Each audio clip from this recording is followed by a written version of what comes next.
Assalamu alaikum, let's explore this Islamic topic together. Hey, so, you know how we were talking about art and religion the other day? Well, I was doing some reading, and I stumbled upon something absolutely fascinating. Islamic yield traditions. It's way more than just pretty fabrics. You know, it's a whole story woven into the very threads. A beautiful blend of artists and faith that's deeply significant in Islamic history. Think about it. Islam places a huge emphasis on beauty. Not just physical beauty, but the beauty of creation. The beauty in the intricate design of the natural world, God's artists, if you will. And this idea of reflecting God's beauty is really at the heart of Islamic art, including tiles. It's not just about making something pretty. It's about expressing a spiritual connection, a reverence for the divine through creative expression. Now, unlike some other religious traditions where figural representation is central, Islamic art often avoids depicting human or animal forms directly. This isn't because Muslims don't appreciate beauty in those things, but because there's a deep-rooted concern about idolatry, about too much attention on representation itself rather than the divine of inspiration.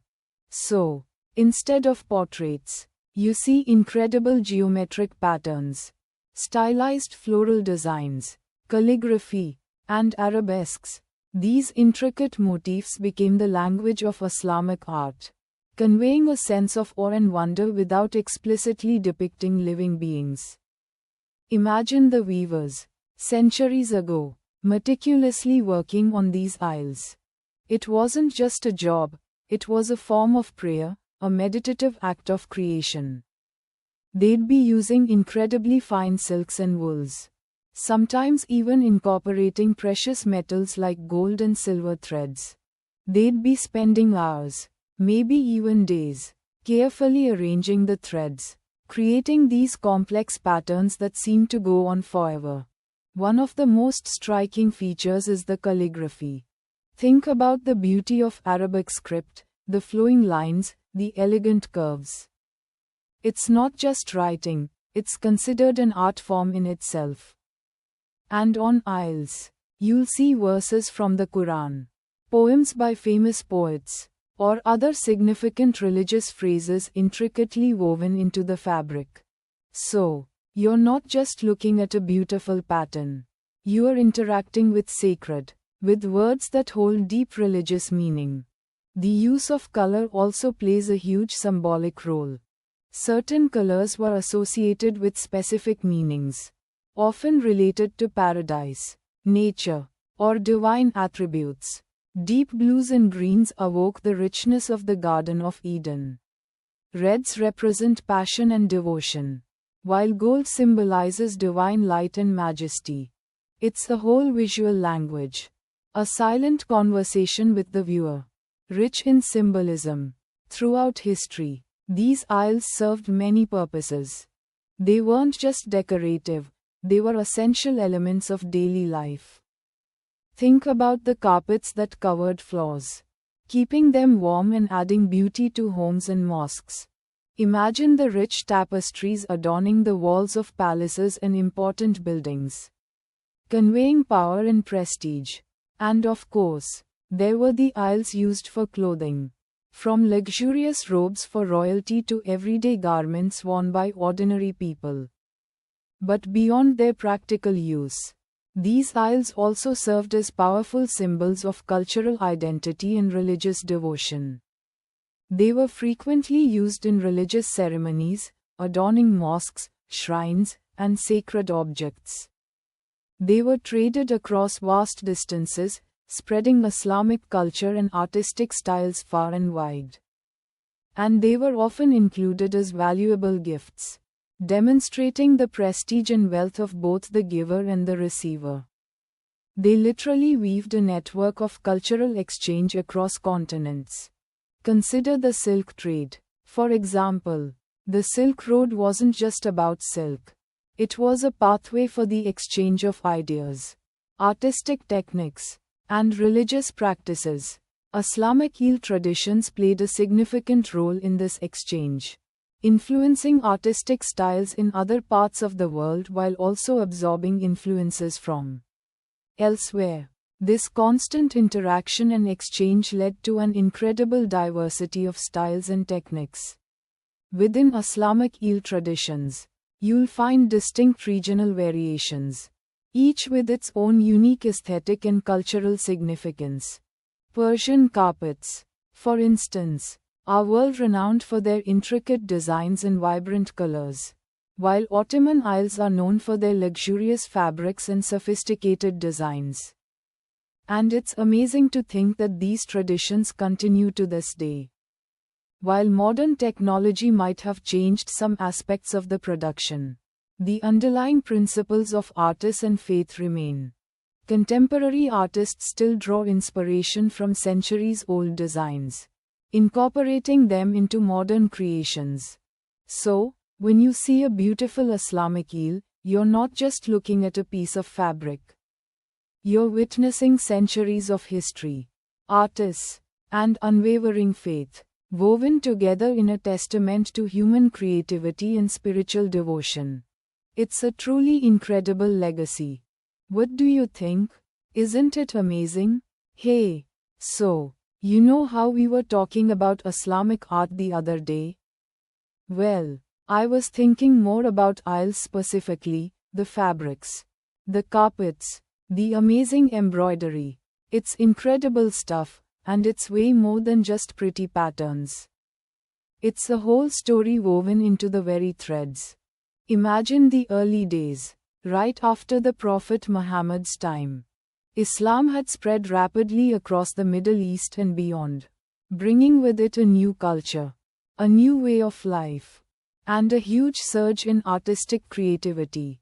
Think about it, suddenly you have this vast, diverse empire, drawing on existing traditions from Persia, Byzantium, Egypt, all these incredible artistic backgrounds coming together under a new banner.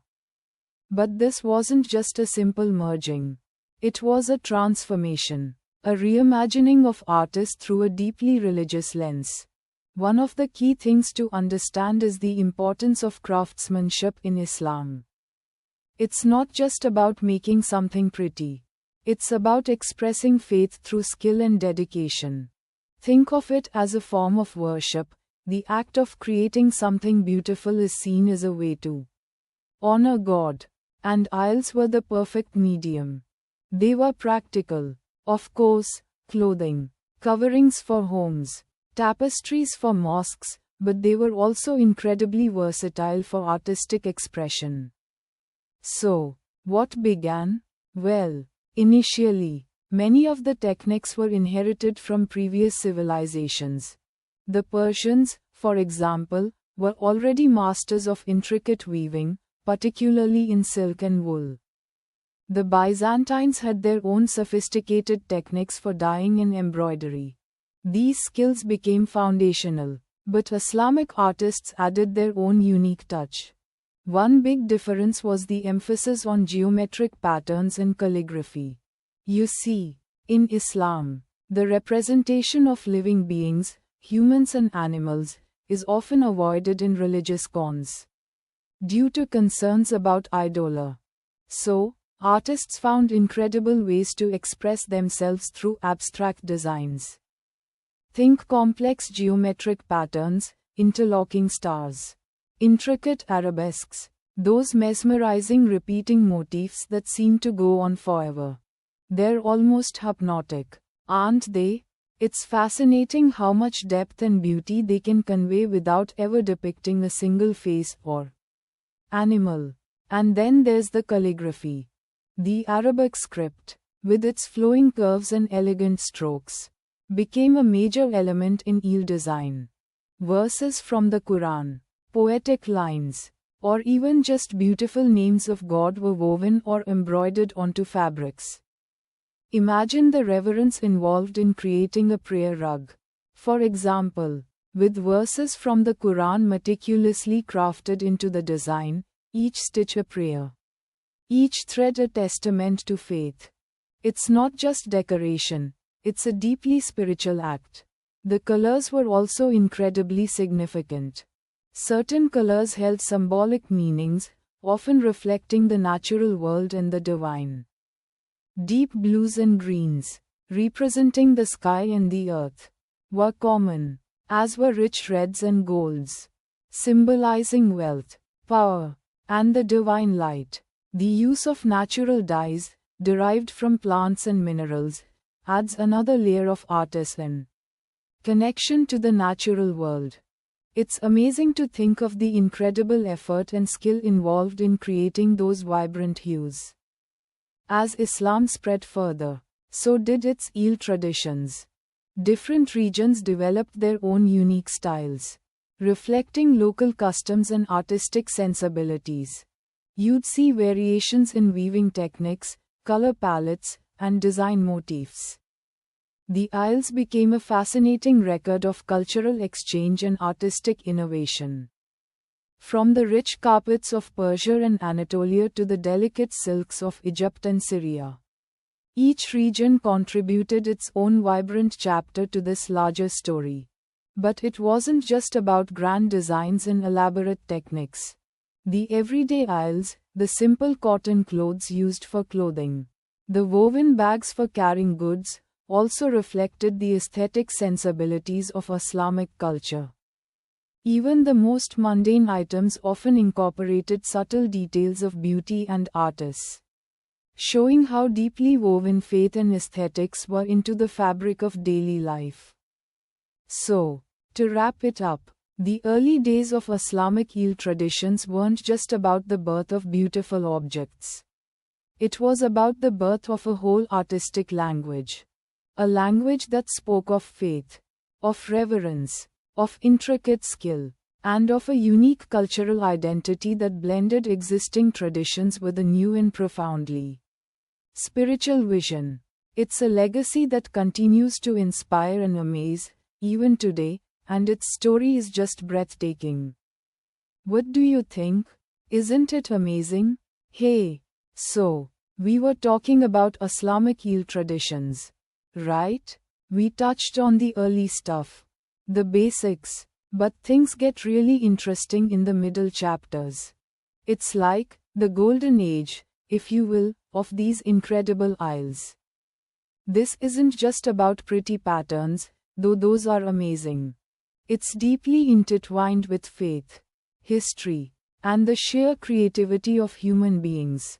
Think about it. For centuries, Islam spread across a vast expanse of land, from Spain to India, North Africa to Central Asia. Each region, each culture within Islam, brought its own unique artistic sensibilities to the weaving loom. But they all shared this common thread, a profound connection between their craft and their faith. Imagine the workshops, bustling with activity, master weavers, often working within family traditions passed down for generations, meticulously creating these magnificent pieces.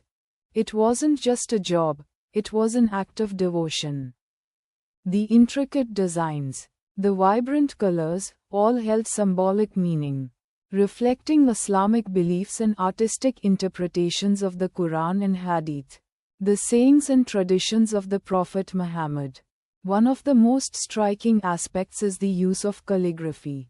Think about how important the written word is in Islam.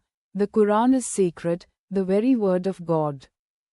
So, incorporating calligraphy into Isles wasn't just decorative. It was a way of bringing the sacred into the everyday. You'd find verses from the Quran, names of God, Allah, or perhaps prayers woven into magnificent carpets, opulent robes, or even simple everyday clothes. It was a way to constantly be surrounded by, and reminded of, their faith. And the artists, oh my goodness, the level of detail in some of these Isles is just mind-blowing. We're talking about incredibly fine silks and cottons, often adorned with intricate geometric patterns. These weren't just simple repeats, either. They often incorporated complex mathematical principles, reflecting the Islamic emphasis on knowledge and intellectual pursuit. Think about those mesmerizing arabesque designs, swirling patterns that seem to go on forever, representing the infinite nature of God. Or the use of stylized floral motifs, representing paradise, beauty, and the bounty of nature, all reflecting God's creation. Then there are the colors. The rich, deep blues and reds, the vibrant greens and golds, each color often held its own symbolic meaning. For example, green was often associated with the Prophet Muhammad, and blue represented the heavens. The dyes themselves were often incredibly precious and hard to obtain, adding another layer of value and prestige to the finished product.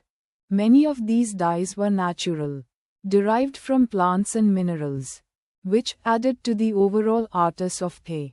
Now, these isles weren't just for religious purposes. They played a crucial role in everyday life. Think about the elaborate carpets that adorned mosques, adding to the spiritual atmosphere. Or the luxurious aisles used in palaces and homes of the wealthy, showcasing the power and prestige of their owners. Even everyday clothing incorporated intricate designs, reflecting the wearer's social status and personal style. But what's fascinating is how these traditions evolved and adapted over time. As Islam spread, so did its eel traditions. You see different styles developing in different regions, influenced by local techniques and artistic styles. The isles from Mamluk Egypt are drastically different from those of the Safavid Empire in Persia. And both are wildly different from the isles produced in Mughal India. Each region retained a core connection to Islamic principles and aesthetics while developing its unique identity. It's this fusion of different cultures and styles that makes the study of Islamic isles so incredibly rich and complex. And it's not just about the grand, opulent pieces. There were also simpler, more everyday isles that played a crucial role in the lives of ordinary people. These might not have been as lavishly decorated, but they still carried the same cultural and spiritual significance. They represent the everyday presence of faith in the lives of ordinary people. So, as you can see, the middle chapters of Islamic eel traditions are a fascinating blend of artists, faith, and cultural exchange. It's a story that spans centuries, continents, and countless skilled hands. It's a story about human creativity, spiritual devotion, and the enduring power of tradition. And it's a story that continues to inspire awe and wonder today. We could talk about this for hours, honestly. There's just so much to explore. So, we've been talking about Islamic eel traditions, right? The artists, the incredible skill, the way faith is woven, literally and metaphorically, into every thread. It's truly amazing, isn't it?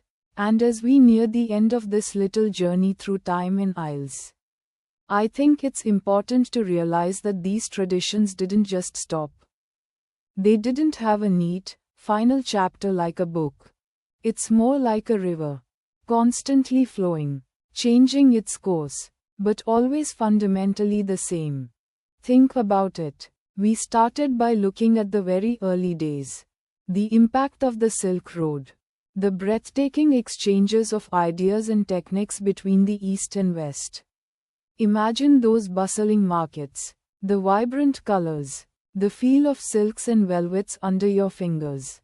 The earliest examples, often subtly decorated, were about functionality, practical things like clothing, tent fabrics, prayer rugs. But even then, there was a quiet elegance, a sense of craftsmanship that spoke volumes. Remember those early geometric patterns? Simple, maybe, but so precise, so perfectly executed, a reflection of the mathematical principles highly valued in Islamic culture. Then we saw how things evolved. The Abbasid Caliphate, that golden age, was a powerhouse of innovation. They really pushed the boundaries of eel artists. The intricate designs, the use of gold and silver threads, the incorporation of calligraphy, it all became incredibly sophisticated. These weren't just tiles, they were works of art, often commissioned by wealthy patrons and used to decorate palaces and mosques. It's almost impossible to imagine the sheer opulence. But even with all the lavishness, there was always that underlying religious connection. Think of those stunning prayer rugs. For example, with their detailed mihrabs pointing towards Makkah. A silent prayer woven into every stitch. And it wasn't just about the wealthy elite. Eel production was a vital part of many communities. Think of the skilled weavers, dyers, and embroiderers, many women amongst them, passing down their knowledge and techniques through generations, creating everyday objects that were both functional and beautiful. They were imbued with a spiritual dimension, even in their simplest forms, a testament to the everyday presence of faith. We talked about how the use of certain colors, patterns, and even materials held symbolic meaning, sometimes explicitly religious, sometimes more subtle, embedded in the culture. For example, the prevalence of certain floral motifs wasn't just about aesthetics. It reflected the Islamic world's deep appreciation for nature, a reflection of God's creation. The story continued through various periods, empire and dynasties. The Mamluk period in Egypt, for instance, produced tiles of unparalleled quality and beauty, often featuring incredibly detailed patterns and bold colors. Then we journeyed to the Ottoman Empire, a different aesthetic again, yet still connected to that rich heritage. Each region developed its own unique style, its own signature techniques, but the underlying principles remained. The emphasis on quality, the artists, the spiritual dimension, these were constants that tied it all together. Then came the modern era, a period of immense change. Industrialization had a huge impact. And suddenly, mass-produced tiles could compete with the painstaking handcrafts of generations past. It was a real challenge for traditional techniques to survive. But, incredibly, they did. In many parts of the Islamic world, those ancient skills haven't disappeared. They've adapted, evolved, sometimes merging with modern designs and technologies. The point is, it wasn't a conclusion in the sense of an ending. Instead, the story of Islamic eel traditions transformed. It didn't suddenly stop, it evolved, it adapted, and it continues to this day. There's a vibrant contemporary scene, with artists and designers reimagining traditional techniques, incorporating modern influences, but always respecting that heritage. You still find those same principles, the appreciation for detail, the dedication to quality, and the powerful connection between artists and faith. Today, we see Islamic tiles not just as historical artifacts, but as living traditions, a testament to the resilience of culture, the power of faith, and the enduring beauty of human creativity. So, while we might be reaching the end of our conversation, the story of Islamic eel traditions continues to unfold. It's a narrative woven with threads of history, faith, and an unwavering dedication to artists, a story that deserves to be cherished and celebrated for generations to come. And hopefully, this little chat has given you a small taste of its richness and beauty. What do you think? What most surprised you? Or maybe what resonated most with you? I'd love to hear your thoughts. Okay, so we were talking about Islamic eel traditions, right? And how amazing the artist is. But what does it mean today? What does all that beautiful weaving, embroidery, and dyeing actually teach Muslims today? That's a really interesting question. Well, first off, Let's think about the history. These aren't just pretty fabrics, they're a huge part of Islamic history, stretching back centuries. Think about the Silk Road. The exchange of ideas and materials, silks from China, dyes from India, the incredible craftsmanship of different regions, all converged and flourished in the Islamic world. These isles weren't just for everyday use. They were integral to daily life, religious practices, and even political power. For example, imagine the grandeur of a sultan's tent, lavishly adorned with carpets woven with intricate geometric patterns or rich floral designs. The sheer scale and artists were a testament to power and wealth, but also reflected a deep appreciation for beauty, a reflection of God's creation. This wasn't just about showing off, it was a way of expressing faith visually. Think about it, the skill and dedication involved in creating these masterpieces is a form of dhikr*,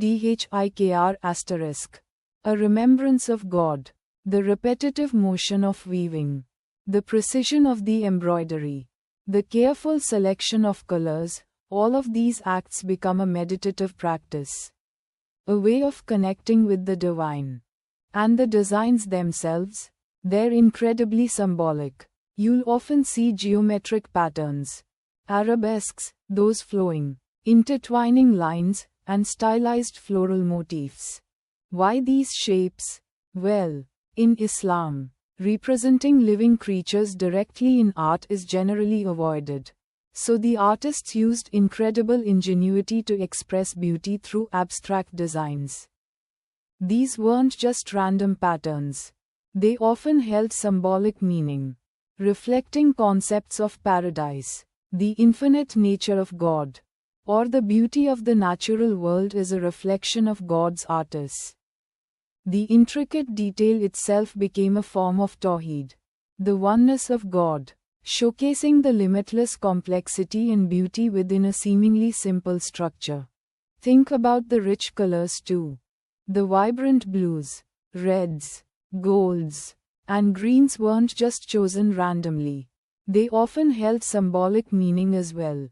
Think of the deep blue, often representing the vastness of the heavens, or the vibrant green, symbolizing paradise.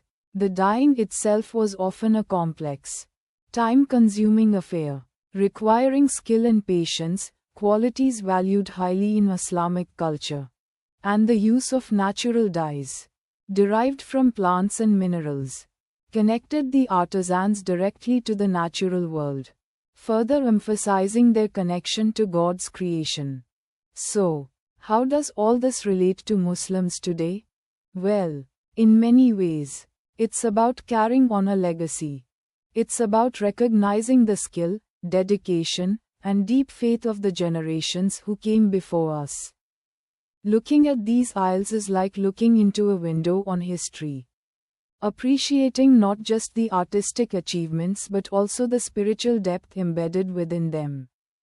It reminds us of the importance of craftsmanship, of taking pride in our work, and of seeing beauty in the mundane.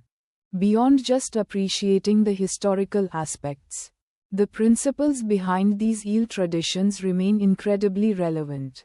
The emphasis on intricate detail, precision, and patience can be applied to any aspect of life.